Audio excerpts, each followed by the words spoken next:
Hi, I'm Mac Watson. We know you listen to KTAR all the time, but do you know everything about the personalities? Like take, for example, Bruce St. James producer Rob Hunter.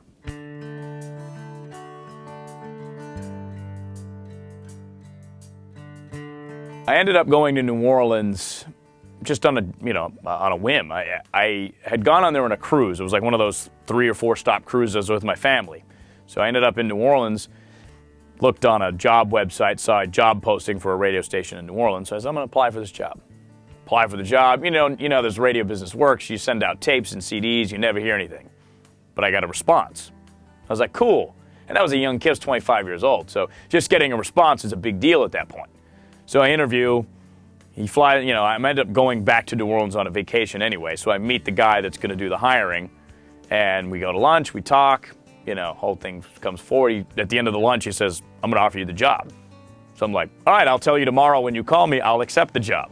So 3 weeks later, I moved to New Orleans, thinking, awesome, this is my first real job. This is my dream job. I'm 25 years old. I'm hosting my own talk show. Small station, but it's going to be fun. So I'm moving down to New Orleans. Things are going well. 2 years into it, making all these moves. The station's doing fairly well. And, then we get the news reports that Hurricane Katrina's coming in. So it's that one of the things that one of the myths that's always out there is, well, how come all the residents didn't get, you had like 3 weeks to prepare or whatever. It was literally 48 hours because the storm had hit the bottom part of Florida. I think it went over like Miami, but it was a weak storm.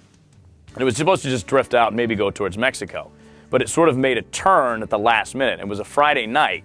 The storm hit, late Sunday night, early Monday morning.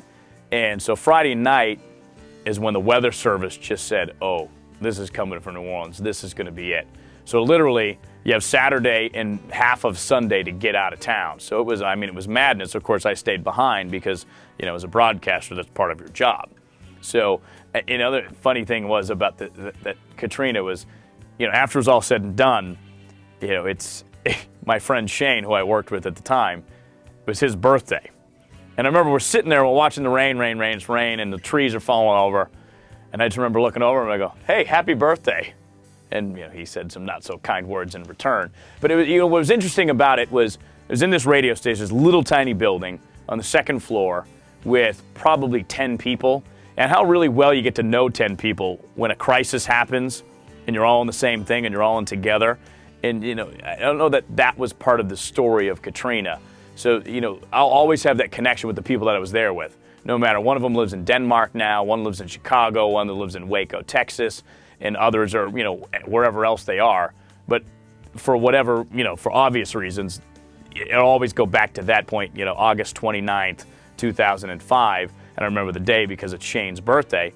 And, it was just kind of, it's interesting to be connected to people like that. I mean, you see police officers and soldiers have obvious connections for the type of things they went through. That's my version of that.